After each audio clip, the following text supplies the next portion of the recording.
એવી જય ઘોષ કરીએ। બોલો વગર મહારાજ કી,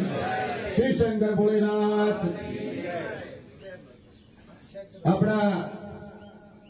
ઉમેદવાર અને એવા મહોત્સવ અને લીડર એવા ગેનીબેન ઠાકોર સાથે આપણા પૂર્વ ધારાસભ્ય શ્રી અભય ભુરિયા સાહેબ, એમની સાથે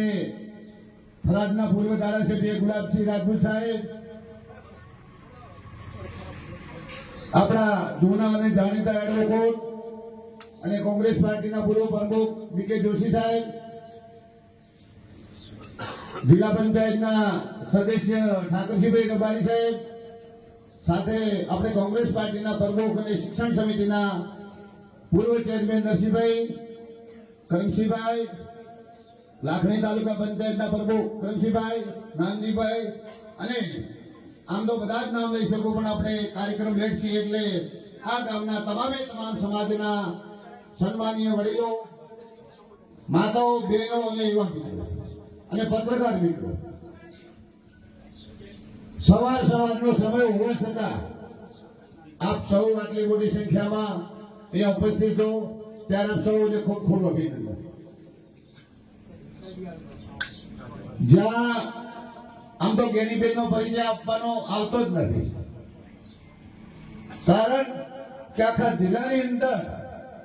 આપ સૌએ એક જ નામ બનાસની બેન ગેનીબેન, આ સૂત્ર બનાસના લોકોએ આપ્યું છે। એટલે વધારે હું વાત નહીં કરું, પણ અઢારે આલમને આપ સૌને ખાતરી આપું છું કે ગેનીબેન એક એવા નિષ્ઠાવાન અને નિડર વ્યક્તિ છે કે કોઈ પણ નાત જાત ભેદભાવ વગર અઢારે આલમનું કામ કરવા વાળા વ્યક્તિ છે। ત્યારે આપ સૌને અમે વિનંતી કરવા આવ્યા છીએ કે આવતી આ 7 તારીખે પંજારા નિશાન ઉપર મત આપી અને આ લીંબાવ ગામની અંદર અહીંથી જેટલી બહુમતીથી જીતાડશો એવી આપ સૌને વિનંતી કરવા આવે। આખા જિલ્લાની અંદર આપ સૌ જોતા હશો જે લોકોની અંદર એક ભાવ પેદા થયો છે, એની સાથે પણ એ ભાવને હજી આગળ પણ આપો, પ્રેમ અને લાગણી આપશો એવી આપ વિનંતી કરું છું।